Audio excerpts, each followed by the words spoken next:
जनी भीतरी घुसावो पिया, भीतर मत घुसाओ, बहरी तू तो गिरावो पिया, उसको बाहर कर दो।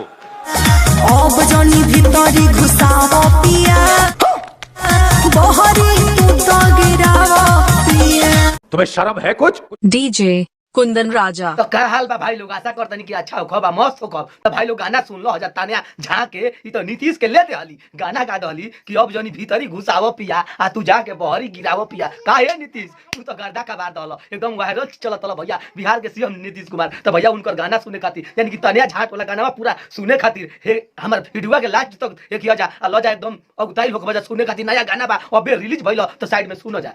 गोदिया हमार पिया हर साल भरेलो, सुतेलो ना रात भर इहे खाली करेलो। हाथ छोड़ो तू दूरे हटावो पिया, अब जनी भीतरी घुसावो पिया, बहरी तू तो गिरावो पिया। अब जनी भीतरी घुसावो पिया, बहरी तू तो गिरावो पिया। चाचा नीतीश समझावस बिहार के, मत चढ़ाई करो रोज गांजा मार के।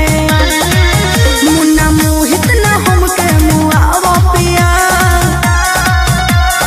अब जनी भीतरी घुसावो पिया, बहरी तू तो गिरावो पिया। तो भाई लोग इनकर कुल गानावा तो सुनील ये लो जा तो देख लो जा। अब तोहने लोग कमेंट करके बताओ जाए कि ई गानावा शुद्ध खौले वाली कि नहीं खौले अच्छा खौले वाली कि का खौले वाली। तो भाई लोग अब कमेंट में करके हमारा के बताओ जा आ उनका तनिया झाट तक एकदम पहुंचावा जाए अपन कमेंट के। तो भाई लोग हमें जिगेले वीडियो के लास्ट और तनी ये नया गाना रिलीज भइल तो हमहू बेचैन होके कनी हे भाई लोग के जल्दी सुना दे। तो भाई लोग हमारे चैनल के सब्सक्राइब कर जा, हमारे पेज पर होके बजा तो पेज के फॉलो कर जा। मिला तनी फिर कोनो ऐसे गाना ऐसे न्यूज लेके, तब तक के लिए नमस्कार प्रणाम धन्यवाद बाय बाय।